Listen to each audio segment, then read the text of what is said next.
There it goes. All right. So I'm Kelsey McCutcheon. I'm president of Champlain UNA, and this is our third SGG panel. And this month's is SGG 8, Decent Work and Economic Growth. And today here we have with us Dr. Emily Beam from the University of Vermont and Kate Bronfenbrenner. Is that how you pronounce that? Yeah, from Cornell University. And I think we'll go in alphabetical unless one of you wants to go, is really raring to go first. Well, in that case, we'll start with Dr. Emily Beam.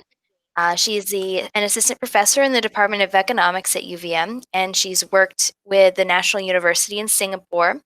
And she's also worked with economics and mathematics. And her interests in research are labor and development economics. And without further ado, I'll let you take it away. Thanks, Kelsey. Hi, everyone. So I guess I'm obviously new to these panel discussions, so I wasn't sure what the right kind of format that you guys have been doing. Is it basically I can chat a bit about some of the stuff I work on, if that would be, is that kind of where we're going? Okay, cool. So I have some slides, but I'm just going to talk through them fairly informally, so feel free. I think if I remember correctly from your email, Kelsey, we should just chat for about 15 minutes and then we can ask questions, or Kate can have a turn as well. So I'll try not to talk forever because sometimes I get a little bit jazzed. So let me get everything set up. Okay. There it is. Okay. And I'm just going to make it big. Okay. So that worked, right? We're good. There are slides and there's me. Those are two things that are true. There are no slides. I have done nothing. Okay, I'll try again. You may have to either give it permission or select a specific window. Oh, there we go. It's catching up. How about now? Can you see something that looks like slides? Yes. Okay. Can you still see something that looks like slides? Excellent. Yes. Okay, cool. So yeah, I want to talk through some of the work that I've done over the past few years. So I'm excited to talk about decent work and economic growth, particularly in the areas of decent work, because that's what aligns best with the type of research I do. So to give just a kind of general background, as Kelsey said, I'm a labor economist, development economist. And so most of the work I do is answer questions about labor markets. And I focus a lot on how ways to help labor markets work better and help particularly youth transition from school to employment, because that can be really challenging, particularly in poor countries, though also can be challenging in rich countries too. And so most of the work that I've done up until recently has been based in the Philippines. So everything I'm going to talk about today is Philippines, Philippines, Philippines.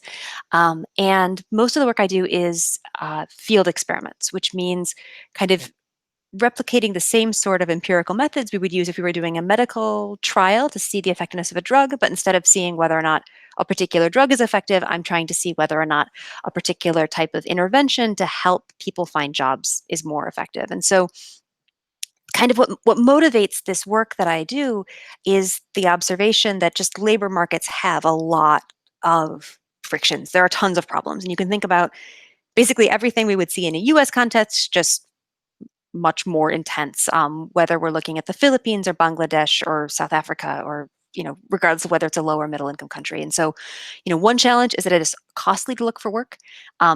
It takes time to get to places to apply for jobs. It takes money to actually to take time off of other activities you might be doing, to travel, et cetera. And then a lot of labor markets you'll see in poor countries have excess labor supply, where the demand for workers, particularly lower middle skilled workers, just isn't there in terms of having access to what we think of as quality, stable jobs.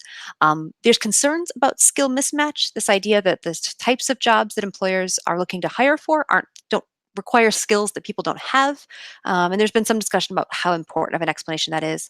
And then sometimes there are jobs in certain places, but people are in other places, right? And so this is part of the driver behind massive amounts of migration from rural to more urban areas in most countries over the past few decades. It's been the impetus for a lot of international migration, right? You could imagine a world in which you had sort of free flowing uh, labor markets where people could go to wherever they were needed. Um, that would enable people to access a lot more job opportunities, perhaps better job opportunities. Obviously, that type of global labor market has a lot of other political constraints, logistical constraints, et cetera. But certainly, we know that the barriers to moving around to where jobs are very high. And so, things that we see in a lot of poor countries are high unemployment rates, especially among youth. And when I say youth, I mean people under 35, because it's a generous definition of youth. Also, high rates of underemployment, people who are working at jobs where they'd be qualified to do something much more or to work more hours. Big wage disparities between countries. After adjusting for inflation, wage rates in wealthy countries far exceed that in poor countries. In middle income countries, far exceed that of poor countries.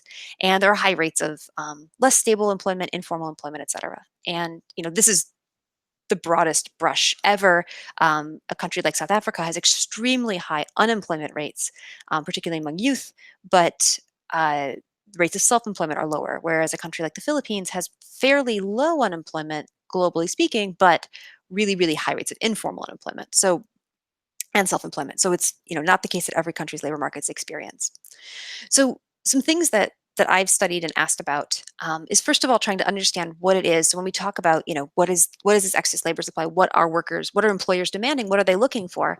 There are all sorts of government and non-governmental organizations that are working to try to help improve workers' skills, improve their ability to match with employers, but we don't necessarily always know what it is that employers are actually looking for in terms of workers. And so one thing that co-authors and I did was we conducted what's called a randomized audit study. And this has been a really useful approach to it's been used actually to identify discrimination, particularly in US labor markets, looking at resumes. One classic example is looking at resumes submitted by people who have names that would be perceived as sort of white versus names that would be perceived as belonging to someone who's black, and looking at what callback rates are. We use that same methodology to look at what callback rates are from employers to hire workers based on different amounts of work experience and different amounts of education. And also, though I don't mention it here, different amounts of it, like attractiveness. In the Philippines, a resume would always include a photo, and so we could vary what photos there. And in that study, one thing we learned is that it seems that there's a lot of information that employers don't have about workers. They don't necessarily know how to screen well. It's challenging to screen and to understand who's going to be likely to be a good worker for you. And there are a lot of challenges sometimes in hiring folks who are um, basically, as an employer, you're taking a risk whenever you make a formal labor market contract. And so it was very important to employers that they hire people who have sort of some experience, that they've at least had some formal labor market experience successfully, as a way of indicating that basically if you were good enough to succeed in another job, you're probably likely to be a good and successful worker. Um, and on the one hand, this might sound obvious that, like, yes, having more experience is better. But it wasn't the case for education. So we were looking at entry level jobs for which there really was no necessary requirement. And employers didn't really seem to value that you had completed at least some college. Having a few extra years of education didn't really make a difference. But they were really valuing having some work experience. Um, and that motivated a study that I did, which is based on a massive program that the Philippine government implements to try to look at whether or not summer employment opportunities can help young people find better jobs.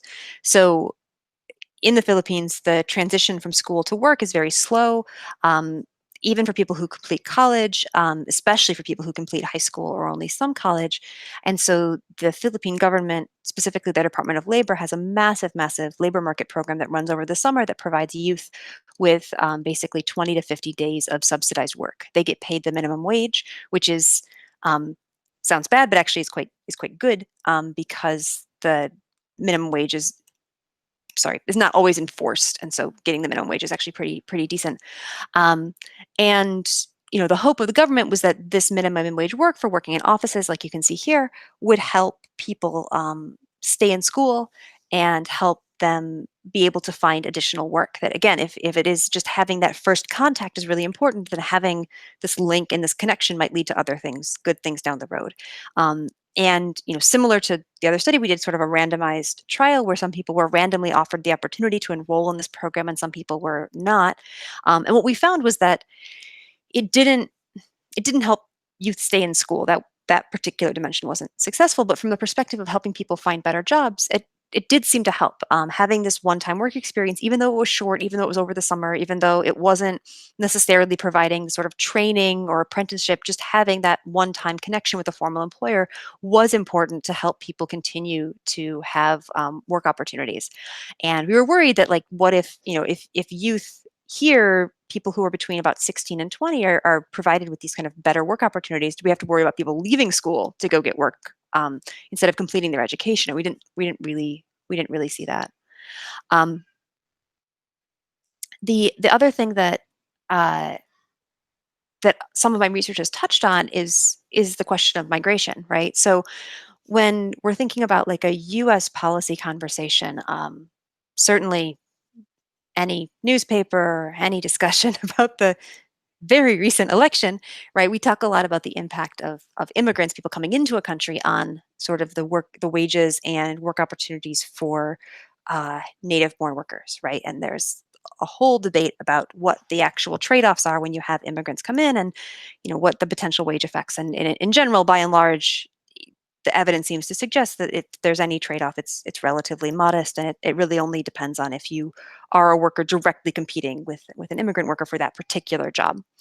But there's a whole second way of thinking about things, which is about the impact for the people who actually migrate, right? Because if you're someone living in a country where wages are very low, one of the biggest things you can do to increase your wage is to go work overseas. Um, that doesn't mean it's necessarily the right choice for everybody. There are lots of other challenges like disruption to family life, potential risk for exploitation, all these different considerations that um, ideally laws and regulations are in place to minimize. But certainly when migration is, safe and people's rights and things are expected, the wage returns, which as an economist I get really jazzed about, are very, very, very high. But despite that, only 3% of the world's population has actually left their homes. And so, we hear a lot about migration from, say, like Central America, Mexico to the US, but a lot of migration is between countries that we don't necessarily read about in the newspaper, like huge migration between a lot of South Asian and Southeast Asian countries like India, Philippines, Nepal, Bangladesh into the Middle East. Um, and big migration within Central American countries across Europe um, for these sorts of wage gains. And this is not from any work that I've done, but the barriers to labor mobility in terms of how much of world's GDP could be increased by making it easier for people to move are huge. That we think that if we reduce trade barriers, there might be some efficiency gains, right? Along with some of the other challenges with trade. If we reduce barriers to capital, we think there are some efficiency gains. But if we reduce the barriers to labor mobility, there are huge, huge potential gains from allowing people to work where they're able to earn more money, have access to better jobs, and they aren't only limited to the place that they happen to be born in by chance. So there are two studies that I've done kind of in this. One is whether what I call kind of unilateral efforts increase migration. This was another study we did in the Philippines. For a bit of context, the Philippines at any given point in time, 10% of their population is overseas, right? And this is a country of 100 million people. So this is a lot of people. And the remittances they send home contribute to about 10%, maybe even a little bit more by now, of their GDP. So it's a massive outflow of people going all over the world, working as seafarers, on ships in international waters, working as nurses in Europe, Asia, um, the United States, Canada, working as engineers, working as construction workers, working as caregivers, domestic helpers, teachers, everything. And for this study, we were looking at, there were a lot of people in rural areas who were very interested in these opportunities to migrate and to do so kind of following the regulations that the Philippine government has put together. And we tried to see, well, what about these different barriers that exist? If you live in a rural area, it can be hard to find information about what the process is like. It can be difficult to apply for a passport. It can be difficult to fund the costs. It can be difficult to find job opportunities. And what we found was by offering people these different things, it got everybody a little bit further, but it wasn't enough to get them overseas. Essentially, there were just a lot of barriers. And so one of the reasons why, even one reason people don't migrate, they don't want to. But even among people that do want to migrate, there are lots of barriers, even internally. When there is a way out, it can be very costly to do so. And that's something that is I found in my research and other people have found in research in Bangladesh and other contexts. And the last kind of study I'll talk about is one about providing people with information about access to information about work overseas through job fairs, right? So just as job fairs are very popular in many countries, the Philippine government has really, really leveraged them as a way to help people find work within the country and then also overseas. And so I provided people with an incentive to attend a job fair. Basically, if they came, they got like a food voucher and they could get some fried chicken, um, and it's delicious, or they could get French fries. It's basically like a Filipino McDonald's. And the idea was that they would come to this fair and it would encourage them, or they would just get information to be able to apply for overseas work. Essentially, we'd make it cheaper to apply. We'd reduce that search cost. Um, and like the other studies, we found that getting them to the fair didn't do anything for migrating overseas, essentially for folks who were living in this area who, even though they were interested, even though they applied, there just were too many additional barriers to prevent them from migrating abroad. But kind of in line with this idea that these frictions are really important, once they had some exposure to this formal labor market, it changed how they looked for work. And they were more likely to have work in the formal sector, which we think of as kind of better work, better job opportunities, more stable, higher wages, et cetera, because they were able to look and search better. So, kind of the takeaways. This is research. These studies are kind of a selection of things. It's part of a much larger group of economists trying to understand a lot of these questions and also to try to find solutions and partnerships with governments and nonprofit organizations to reduce frictions. But some takeaways we have are that labor market frictions, is a barrier to providing access to good quality work um, across poor countries, in the Philippines, but elsewhere, are big. They are important. They prevent people from being able to move to the place that they would like to be able to find the jobs they want. They prevent employers from finding the workers they're looking for, but they're not insurmountable. So some programs can kind of push things in the right direction. We know from other studies that international migration, can lead to huge increases in income. Of course, that's not all gains. It's not just a clear slam dunk. But among those who want to migrate, there are many, many, many barriers to moving overseas, even in a country like the Philippines, where overseas migration is fairly common, and there is a very clear um, relatively low cost legal framework. It can still be really challenging. And so, what my work has found so far is that when we do reduce job search barriers, this can help. It pushes things in the right direction. But at the same time, it highlights like that there's really no easy answer. And this is consistent with like some other recent literature reviews looking at a whole bunch of other studies, which have found that it can be really challenging to get everything you need and also to have cost-effective programs that lead to better labor market outcomes. Um, and so that may, pave the way for other ways to think about access to decent work. Frictions are one way. It's one way that economists get really jazzed about because we think about, how we can make labor markets work better, and trying to fix those inefficiencies are something that if it can be pulled off can lead to some really clear wins.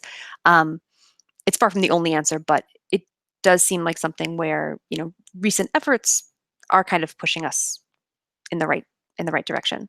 So these are kind of the things that I've been thinking about to talk about, but I'm also happy to talk about more things as well. But I will kind of stop and wrap up here.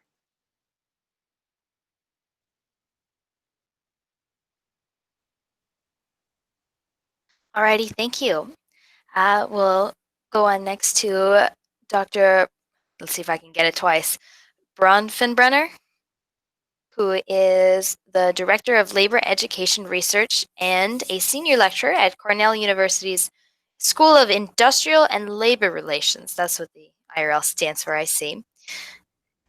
And Yes. she has been doing a lot of research in global corporate restructuring and capital mobility and its impact on workers, wages, and communities. And I will let you go ahead and take it away from there. So I have my research areas. I do research on unions and or union organizing and bargaining in the global economy and on global restructuring. And the two are tied very closely. So I I started tracking capital mobility tied with my union organizing research because I found that employers were making plant closing threats as part of organizing campaigns, and I noticed that it was happening. It was happening very closely tied around the timing of trade, when there were trade changes in trade policy. And so at the time when NAFTA happened, I noticed a dramatic increase in plant closing threats happening in union organizing campaigns, that employers were making plant closing threats even when they weren't planning to. There was no actual plan to close. They would threaten to close facilities, even in companies that actually couldn't move overseas. They would threaten, and the workers didn't realize that this industry couldn't move, but they would be planning to close hospitals and restaurants and hotels, and saying that they were going to move to Mexico around the time, or Canada around the time of NAFTA. And they would, bring in people from Mexico and start to film the workers during the organizing drive. They would put signs on the equipment and say, "Mexico transfer job." And this would be very effective during the organizing campaign to intimidate workers from organizing. And so I was asked by the Trade Secretariat if I would actually do a large study and look exactly how closely this was tied to, how closely plant closing threats were tied to organizing, and found that in a third of all organizing campaigns, plant closing threats were used. And actually 5% of organizing campaigns, plants actually closed as plants were closed after workers organized.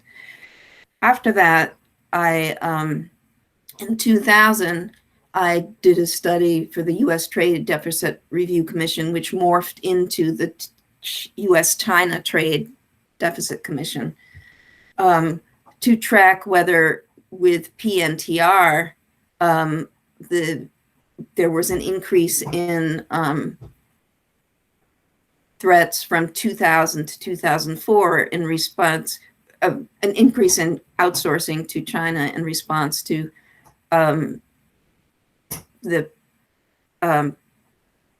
with the PNTR to China, so with the trade agreement to China. And what I found, which was interesting, was that there was an enormous increase in outsourcing to Mexico, and an increase in outsourcing all around the world.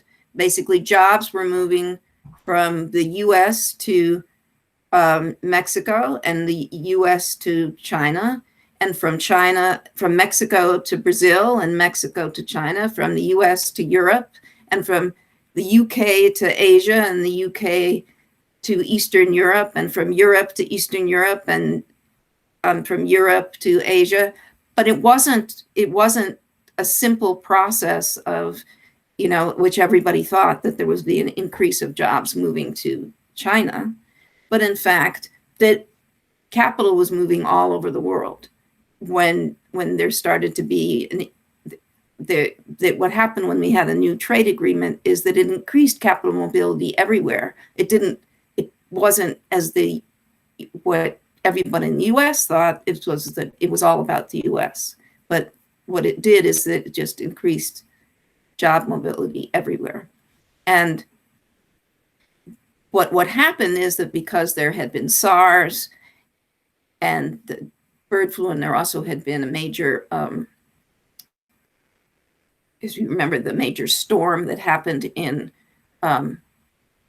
Indonesia, that the reaction of the multinational corporations is that they needed to protect themselves. And so the multinational corporate model changed to do nearshoring and offshoring during that period. So that companies didn't just move capital to one part of the world, but they began this process of doing multiple moves. And so they would move both nearshore and offshore. And so when you see capital mobility, you see that there's always multiple moves at the same time in corporate restructuring.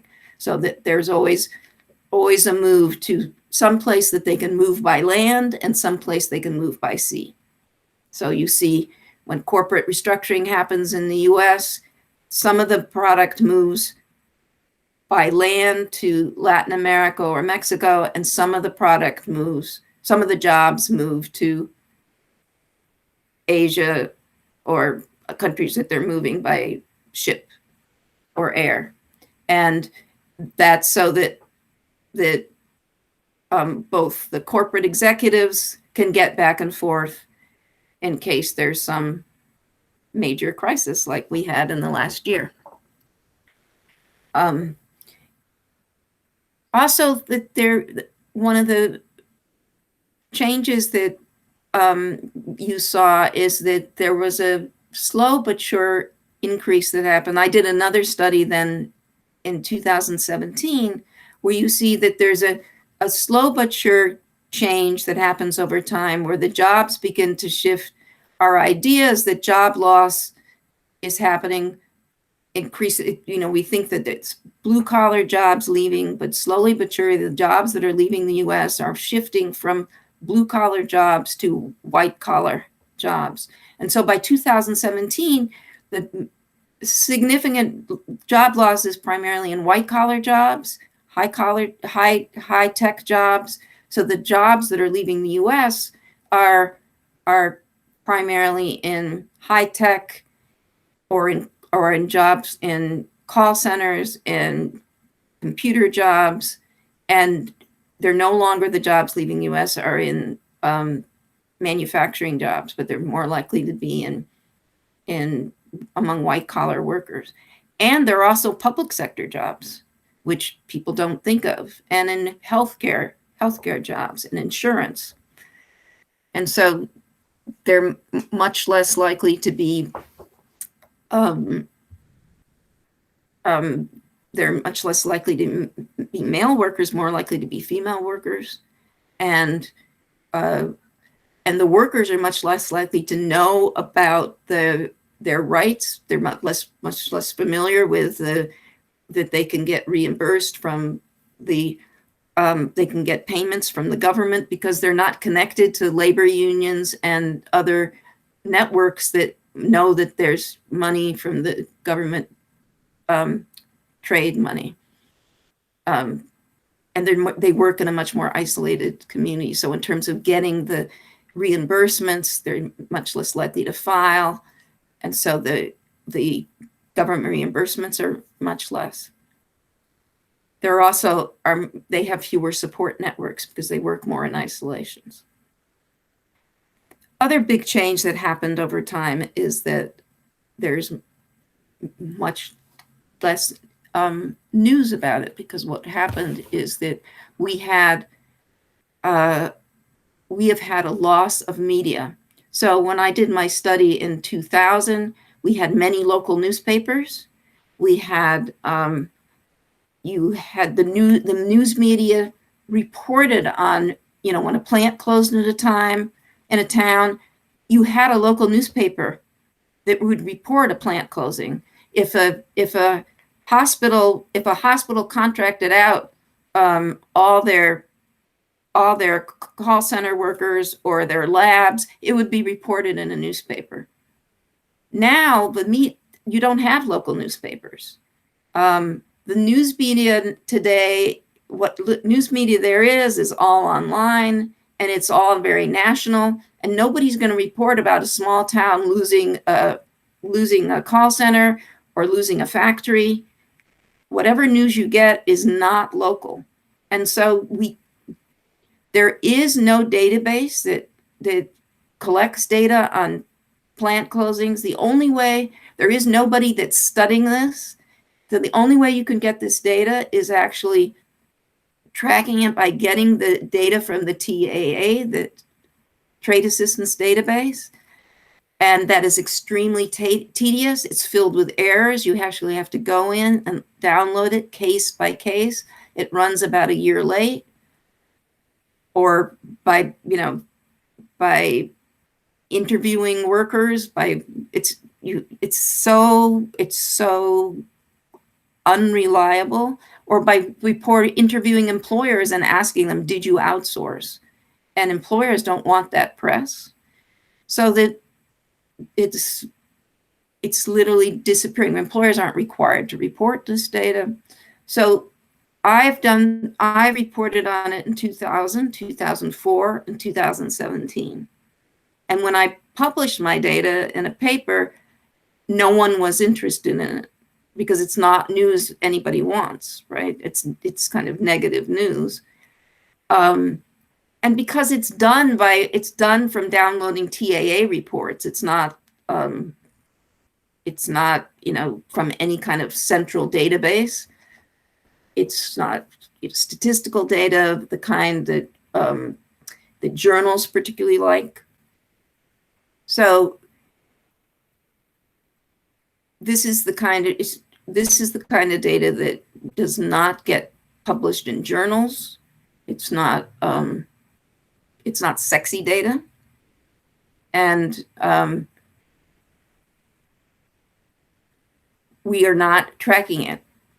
There have been government boards that have recommended, Congress has recommended, federal commissions have recommended that there be a requirement for employers to report plant closings, outsourcing.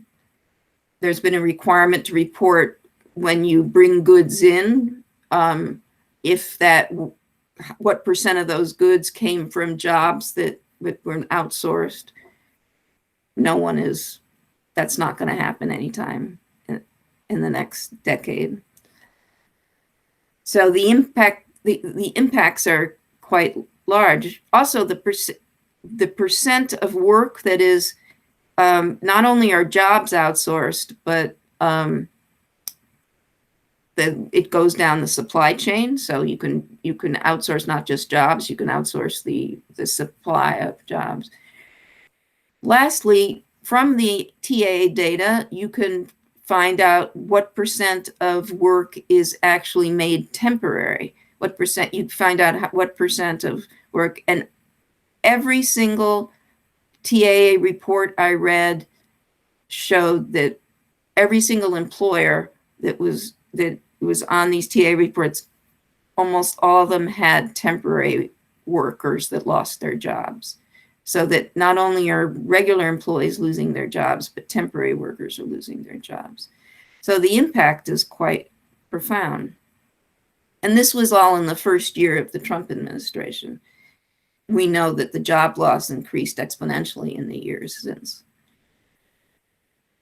This is just a small picture of 1 year, but you compare it over time. What you're comparing is just how much work changes over time, how our jobs are restructuring, and that people's jobs are changing, and they're not getting training.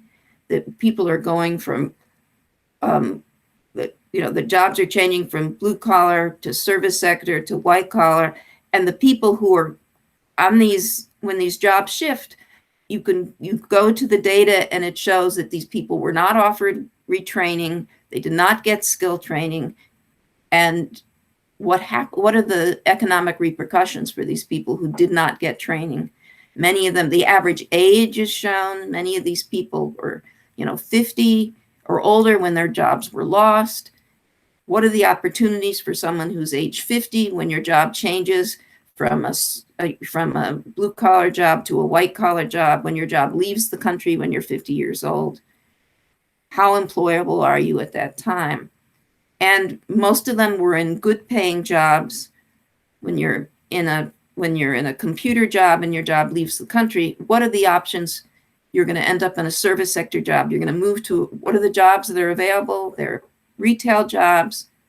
Most of them move to retail jobs or low-wage service sector jobs. And the pay level went down substantially. And the amount of time they were unemployed was quite long. So that's one big area of my work. The other area I looked at was what are the gains made? A big area of my research is what are the gains made by unionized workers versus non-union workers, and what are workers gaining when they organize in first contracts? And the majority of workers organizing today are women of color, and particularly Black and Latinx workers. And the issues they organize around are primarily non-wage issues, but issues like dignity, respect, discrimination, having control over their work situation, scheduling, paid leave, safety, a lot of justice issues. And so looking at the first contracts, what do first contracts do to address these issues? And when I first looked at issues in the 90s, first contracts were doing a lot to address those issues. Most of them had anti-discrimination language, scheduling language, always some kind of grievance language, health and safety language. As we get to the present time, as more and more unions are organizing, more and more people of color, and more contingent workers, precarious, part-time, temporary workers, we find that the unions are organizing more of these workers, and these workers are at the forefront. Black, Latinx, Latina women. The unions aren't rising to the challenge that these women take all the risks for. So these women are going on strike, they're leading the movement, and the unions are bringing more and more of these women in. But as the climate gets harder and harder, and union power has been getting less because the economic climate is worse, they're not making the same.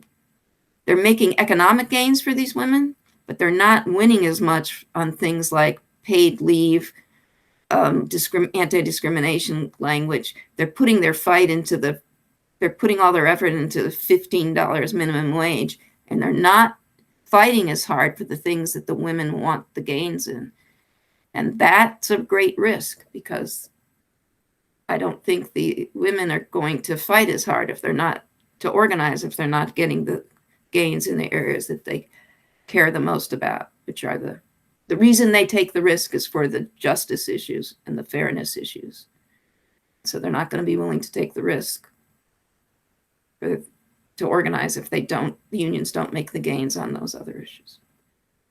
People think that workers organize for economic issues, but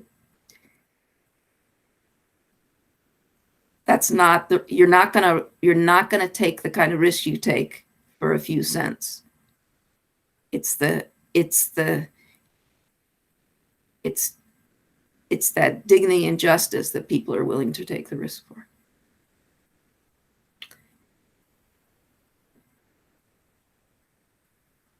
And I've repeated those studies at least 15 times, and the results are the same over and over again.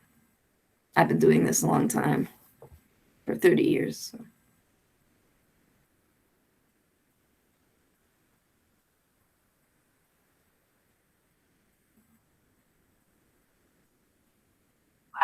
Wow. Thank you for that. That was really great. I guess I'll open it up to questions now, unless you have anything else you want to add, either one of you, before we open it up to questions. All right. I sort of had a question to sort of not quite the end with justice issues, but you were talking about Dr. Bronfenbrenner. You were talking about companies moving work to overseas, to China, to India, and as well as other places. Most specifically, the U.S. moving jobs elsewhere. And then they don't have a lot of access to things like unions that we have here. Well, actually, would a global union be possible? India has a much higher union rate than the U.S. Much stronger unions in the U.S. Oh, really? Is there a lot of communication between the unions for the same company that have workers in the same company in the U.S. and in India, or is there kind of a separation there? It depends on the industry and the unions. So there are certain unions. So the The steelworkers, for example, does bargains globally, and has a much more global framework for its unions. The service employees, which represents healthcare workers and janitors, does global bargaining for janitors, connects across companies. But there's some unions that don't think globally at all, and those unions are weaker. So it depends on the union. The unions that don't think globally are much weaker. The unions that do think globally are much stronger. So some unions are still bargaining and organizing like the same way they always did.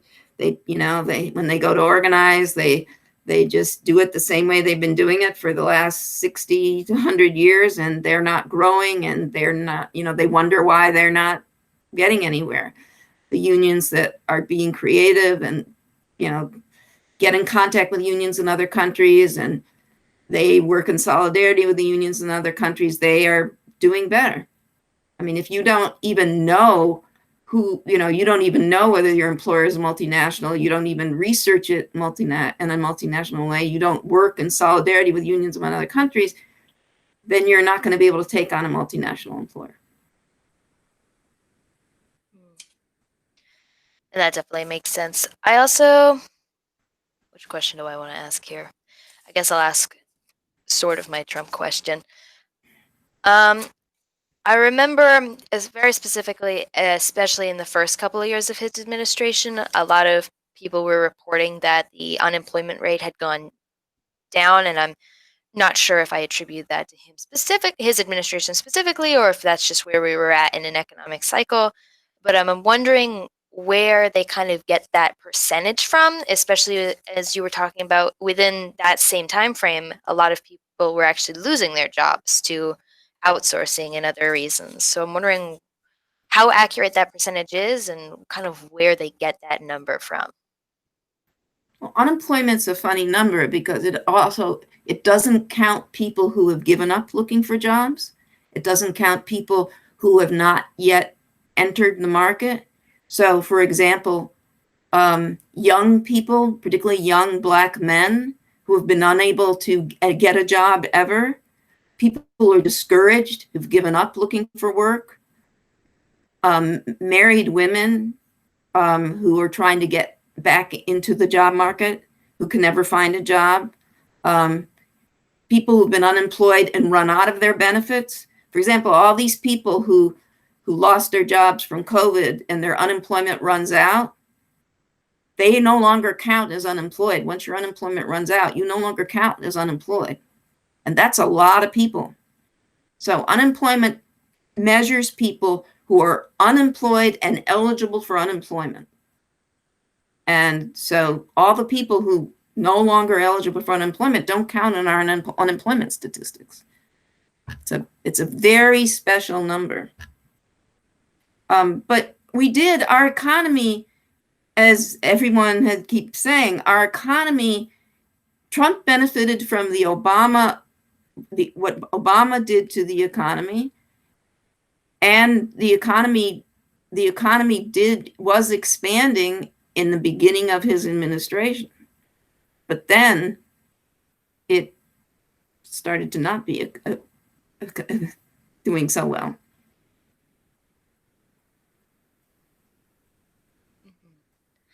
I also had a question for Dr. Beam. You were talking a lot about some studies you've done in the Philippines, and I know this is a super, super recent event, so I'm not sure if you're sure about that or not. But as I understand it, the Philippines had a super typhoon in the last few days. I'm wondering what kind of, obviously that's going to have an effect on people. A humanitarian crisis, as we've learned this year, tends to have an effect on people economically, as well as in other ways. I'm wondering how that'll affect people as they search for jobs, whether or not people will be searching for jobs as rigorously, if Yeah. international work will increase or decrease.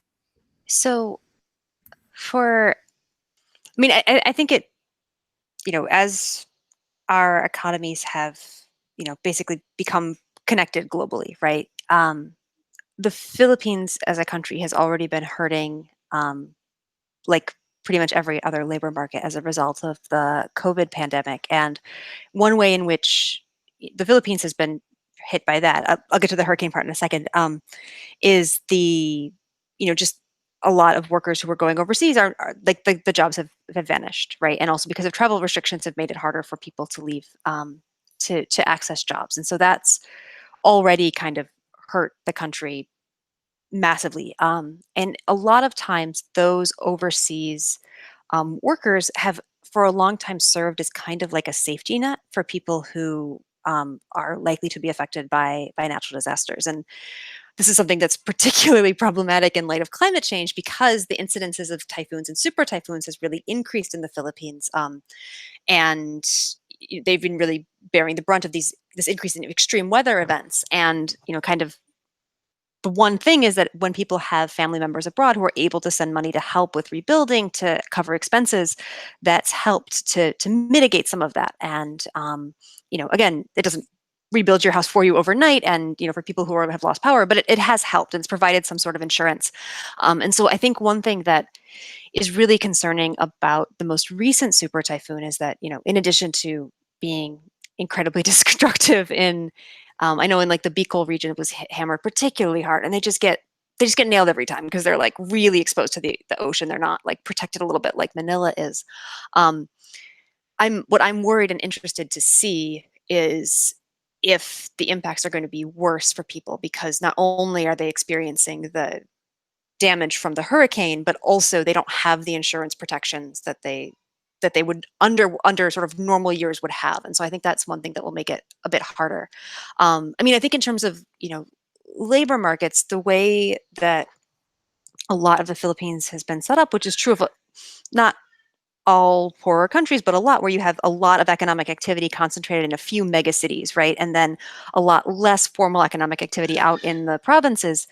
This particular typhoon affected provinces and the rural areas much more severely. So the disruption to jobs and livelihoods is, on the one hand, it's not that a large factory is going to be closing because there aren't that many of those.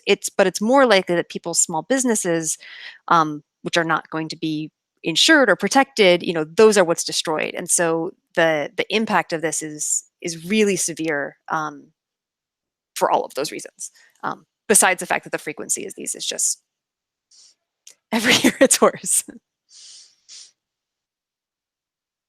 That's a grim but true Yeah, it's cheery little sentiment about yeah. things these days. You also talked a little bit about a randomized audit study, which you kind of Yeah. used mostly to identify discrimination. How do you kind of go about getting to this data? Do you just kind of make a list of companies you either suspect or not of discrimination via resumes and then kind of send it out? And how big is your kind of pool, or does it depend on Yeah. the So study? if I think about, not just my own work, but just kind of broadly what researchers who have been doing this type of work are trying to do, is that, when we're thinking about access to jobs, we're thinking about access to good jobs, right? We have lots of documented cases of discrimination by employers, right? But there's also a whole bunch of unseen stuff that's really hard to detect. Because if you ask an employer, do you, prefer, if you're in the US, you prefer to hire white employees? They'll say, no, no, no, no, no, I just pick the most qualified. But if you look at the patterns in hiring, you're like, well, did you? Like, is that actually what's happening? And so one method that's been used a lot is to create basically fake resumes and make them as realistic as possible and just send them to a broad swath of employers. So not targeting anyone in particular, just trying to look at like the world of jobs. And so in the US, this was conducted with like, I don't remember in the study exactly if they used like a monster.com equivalent or if they used newspaper classifieds. This was the study was published in 2004, so I don't think all the newspapers had been totally ravaged yet. I think there were still actual job classifieds for them to use. And so they just applied jobs to a broad swath. And then because they were concerned about like wasting employers' time, they would, as soon as the employer contacted them, they would say, oh, I declined the job, et cetera. And so it was just to see, are employers willing to make that first callback?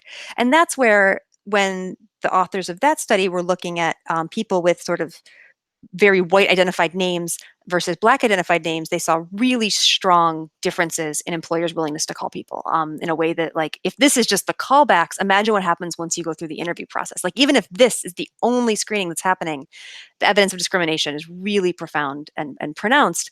And it's been replicated, this method has been replicated to look at how employers handle people who are from poorer versus richer neighborhoods. It's been applied when people on their resumes kind of indicate that they're queer because of, like, kind of signaling by activism with like an LGBT rights group or something like that, to look for discrimination by sexuality, by all sorts of different things. There's also been stuff and then it's also been replicated in other countries. So like in India, there was a study looking at caste, and if people use last names as a proxy for caste, what's the level of discrimination?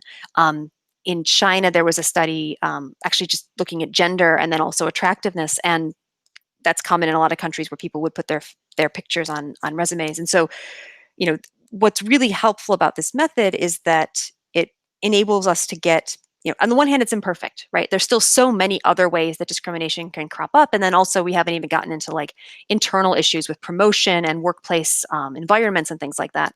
But if you have, strict anti-discrimination laws in place and you're still seeing this bias, it raises a lot of questions about what's happening, and then why, and whether there needs to be additional protections or actions in place to try to address it. And so that's kind of the work that where my work has fit into, is kind of using this. I wasn't using it necessarily to identify discrimination, but more to look at what employers care about, because the idea is that it's an imperfect measure of what an employer is looking for, but certainly it measures something. And our hope is that it's more reliable than asking employers, because again, if you ask employers what they want, they just say, we want the best candidate. We care about education. We care about everything. We care about fit. But you don't actually know what that means until they actually start making the calls.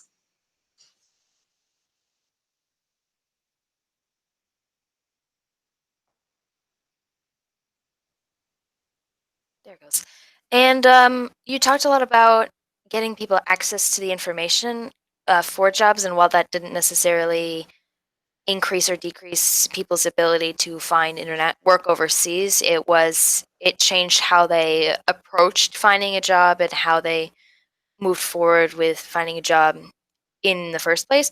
I wonder what the role of internet would be in that, the role of technology. And, most of my job search, I'm a senior in college, has been via the internet. It's certainly not going to the classifieds in the newspaper and just kind of looking through.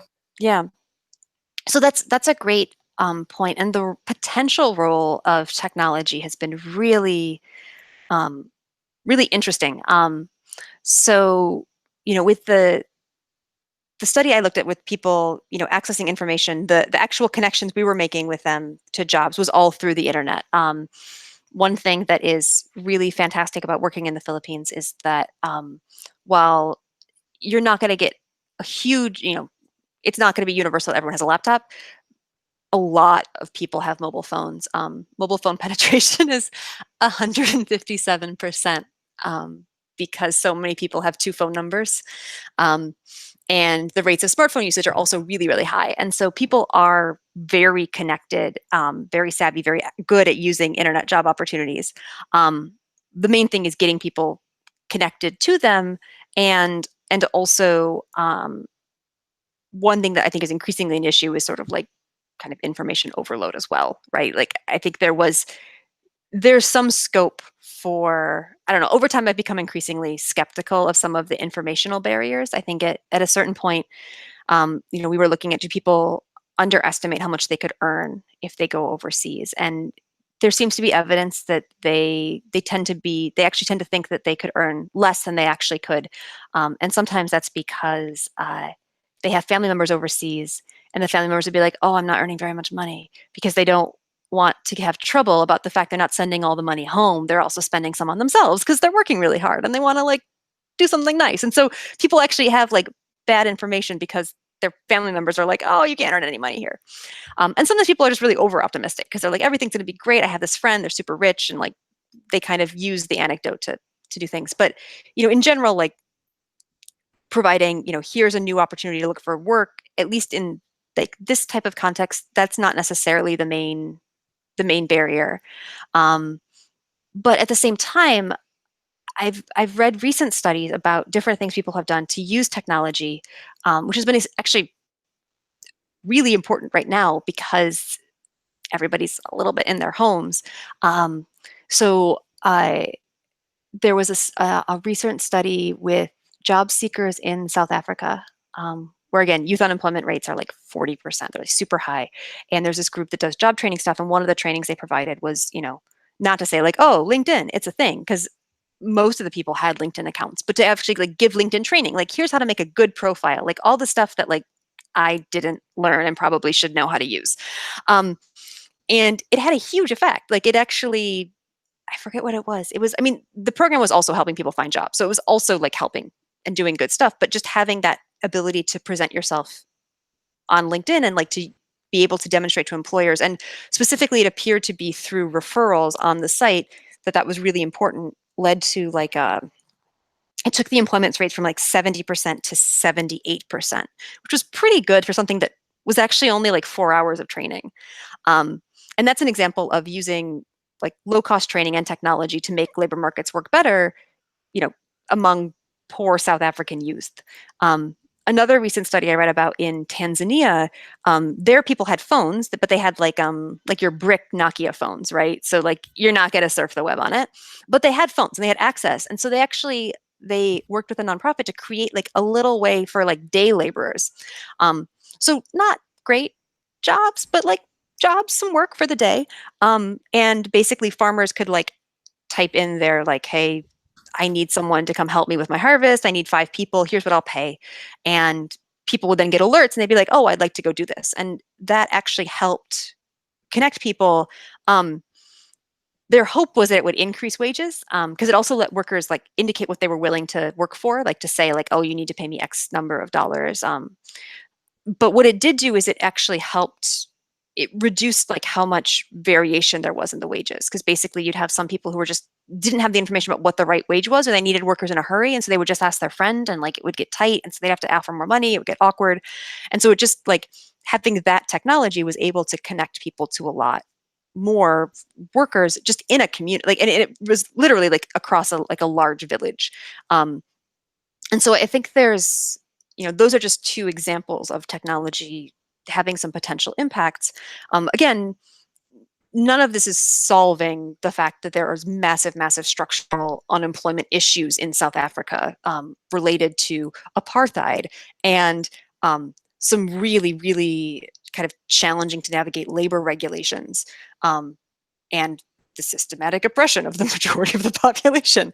And nothing, and similarly, like the text message labor market's not going to fix the fact that this is a day labor market for like unskilled day laborers in agriculture, where like your ability to completely rise out of poverty is going to be a little bit limited within that context. But they are making things work better, and that to me seemed promising, if not quite as transformational as I would cross my fingers and hope for.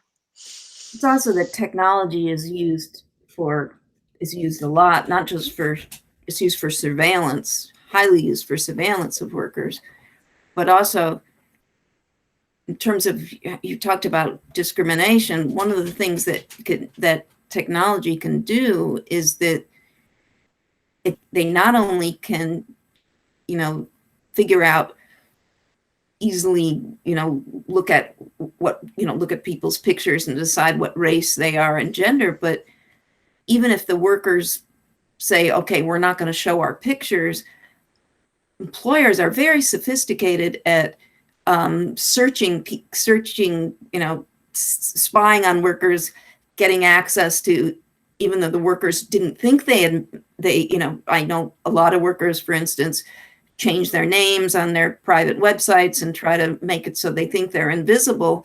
But employers have relationships with Google and all these things, so they are able to go and search into Facebook and find, using face recognition and finding workers, and search out to find out who workers are in advance.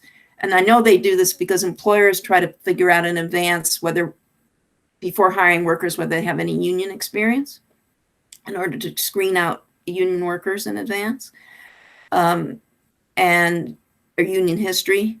And they also do that. Employers who don't want to hire, for instance, they know that women of color are more likely to organize. They want to screen out women of color.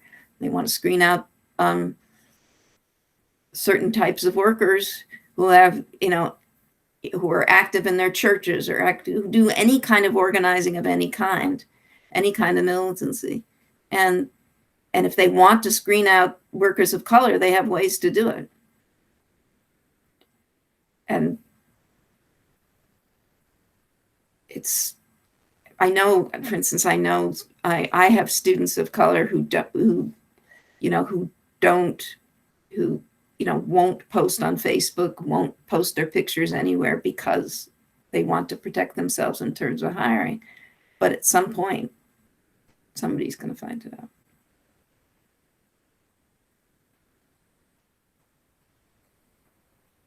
And that actually sort of leads into a question I had for you about unions, about intimidating workers and union organizations through threatening to close plants. I don't know a whole lot about it, but I'm wondering about the legality of that. And I'm sure, companies do, as much as we hope they don't, have a bit of sway as far as legislation goes through the form of money. And I'm wondering, what that 75% of employers break the law in terms of during organizing drives, private sector employers, in multiple ways. Intimidation, interrogation, spying, threats, discharges, illegal promises, and this is routine. This happens just on a regular. They hire consultants in order to teach them to do this. This goes on just routinely. This is just a regular run-of-the-mill thing. The penalty, the worst penalty they get for doing this, is a piece of paper that gets posted on the wall and says, "We will not do this again." And if they do this over and over and over again, they get another piece of paper that says, "We will not do this again." But currently, under the Trump Labor Relations Board, the board isn't even doing that. I mean, it's, the board shut down during COVID for months at a time. The board is weakening those regulations. So it's really not doing its job. If they fire workers, the workers get reinstated with back pay minus any earnings they made while they were out. And that's, and the maximum you get is up with a maximum of like $5,000. So you can be out it can take a long time. So you might have been out a year and you get a maximum of $5,000. And the board puts real pressure for the parties to settle. So most of the charges get settled away.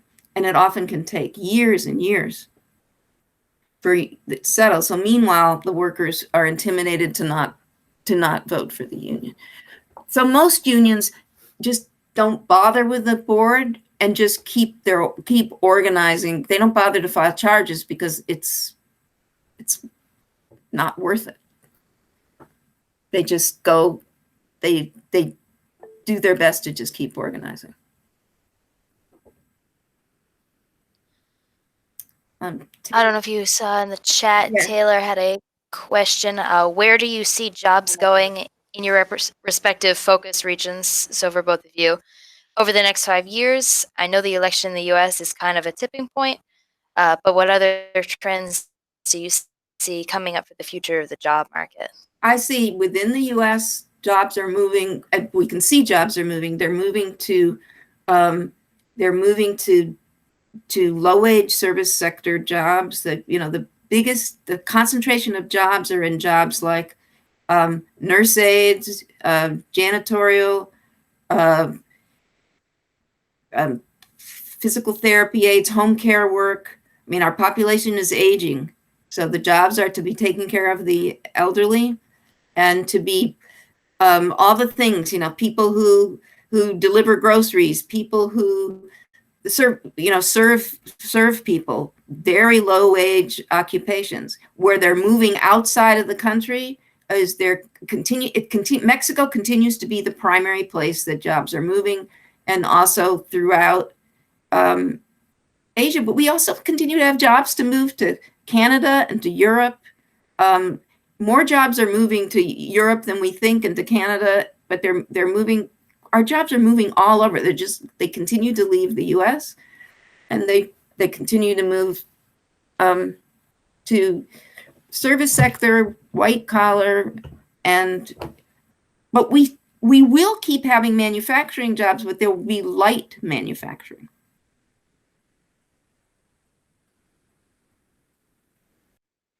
And beyond the risk of losing jobs to being outsourced, there's also within manufacturing the worry of automation becoming a problem in terms of taking people's jobs from there. And I think we're just going to have people, unless we move to green jobs, we're just going to have we're going to lose jobs because we're going to have places just be wiped off the map. People are going to lose their homes. The question is, where are those people going to go?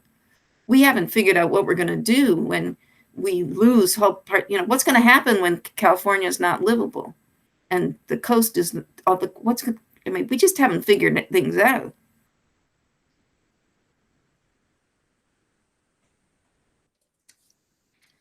And for all the worry we sort of have, especially those who support who is currently in office, there's a lot of worry about people in China taking our jobs, and there doesn't seem to be a whole lot of thought to the U.S. companies that are making that happen. It's not like China just waltzes over across the seas and just starts taking like job applications and running away. Like, it's U.S. companies who are looking to make more money by outsourcing that jobs, and I'm sure to a certain extent it's a lack of information and a lack of knowledge, but also you were talking about the board of trustees.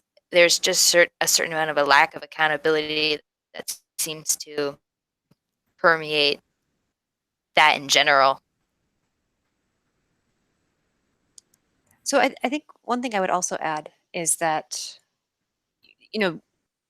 what we've seen is massive changes in labor markets, particularly in the U.S. labor market, and that's been really hard on the American working class, middle class, right, who have been affected by job losses, both from offshoring and then also from automation.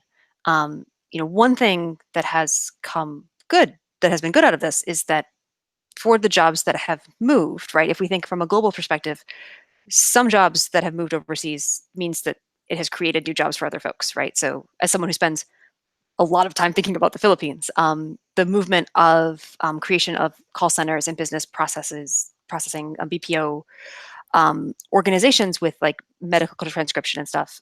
On the one hand, that's been a loss for workers who are doing those jobs in the United States. On the other hand, that's been a lifeline to workers in the Philippines who have had access to new job opportunities offering good, stable wages at weird work hours. I think where things get really dodgy is that when a lot of this offshoring occurs, a lot of times companies aren't following the same types of labor standards and labor regulations that we would see in the United States and that we would hope for as a global standard, right? And the ability to enforce things globally is extremely hampered, right? As soon as you're starting to, without good inspections and regulations and with different standards across countries or very low standards, that can create new jobs, but it can also create very hazardous jobs. There's a lot of concerns about kind of like racing to a bottom in terms of wages. So I guess the one thing, that I would highlight is that some of this shifting is not zero sum. Like, there actually is really good things happening for lots of people. I mean, the one way you can see that is if you look at the rates of the share of people who are living in extreme poverty or even like under $2 a day or even under $5 a day, all of those things have come down. A lot of that's been driven by massive, massive economic growth in China. But that also means that there are hundreds of millions of people in China who are living much better, materially better lives because of that. I think the challenge is, one, within countries like the United States with aging populations and shrinking middle classes, how can the government support those workers who have been affected by these massive changes in a way that is not just like kind of leaving them out to dry? And then two, as an international community, how can we ensure that the jobs that are moving remain are kind of good jobs, are safe jobs, are jobs that are providing good opportunities and aren't just like constantly undercutting each other? One thing, the Philippines for a while was doing a lot of business in the garment sector, for example. Wages rose because of those new jobs, but then they got undercut by Bangladesh because Bangladesh could kind of offer the even cheaper jobs, and that was really great for workers in Bangladesh. Not always great because, again, adherence to safety standards, not fantastic. But then that meant that the Filipinos got pushed out of that job. And so if it's the case that everyone's able to kind of move to higher paying, higher opportunity jobs, that's a good thing. But there's just, I don't know, it's complicated. There's a lot of ifs there. That's the problem, is that even see the jobs, what happens is that it's not like the jobs will stay stable in the Philippines. What happens is the jobs keep moving. And we saw that even in China. The jobs moved to China, and then when the wages got too high in China, they moved to Vietnam, and the wages went down in China. And the problem is capital will just keep moving till they get the lowest wages. NAFTA didn't help Mexico. The trade policies are not designed to help. They're not designed to help countries that are poor. These policies help make wealthy elites very wealthy. That's who they're designed for. They're not designed to help the countries like the Philippines or Mexico or China. And we have to remember that. If they were designed right, then it would make a big difference. But what happens is they're designed for the companies, and the companies go and they just keep moving. And we see them just moving and moving and hopping around and they keep moving. And so the Philippines gets hurt, Bangladesh gets hurt, workers in China get hurt. The elites in those countries are doing fine, but not the workers. And I mean, we see what happened in Bangladesh.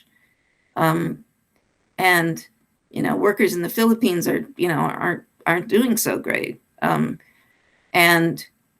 in China, there are people in China who are doing well, but workers are not doing so great. It's their elites who are doing so well, but actually workers are not doing well, and the conditions are terrible in the factory. So I unfortunately have to go. Yeah, I do too.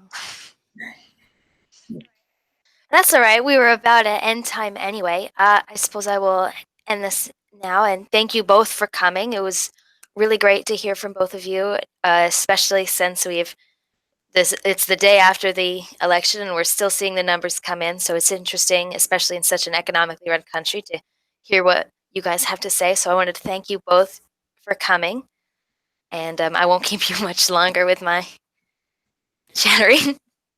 And Taylor and Melissa, if you have any, and Kelsey, if you have any questions, you can feel free to email, and I'm sure Emily feels the same way. Yep. And Emily, I'm really interested in your research, so. Yeah, same.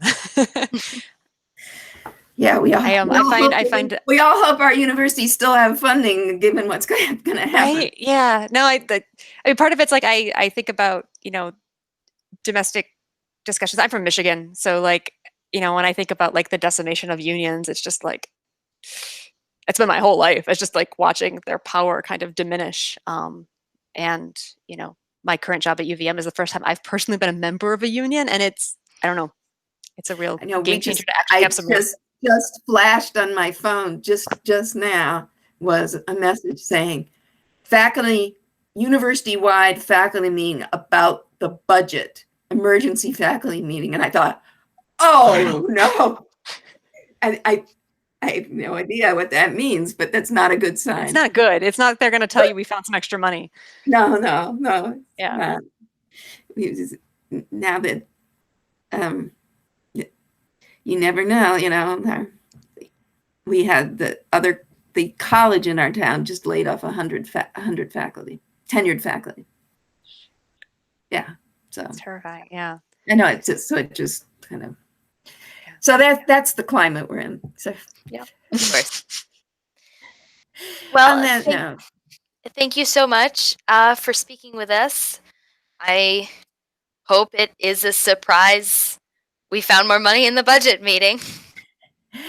I wish a surprise there's more money in the budget meeting for everyone in the future. yeah, I find those are very rare, but you know, you never know, right? Well, thank Always you hope. and good luck, and Yeah. may we all hear good news on the election. Yeah. Take care. Very true. All right, Thank bye. you very much. You have a nice night. You too. Bye bye.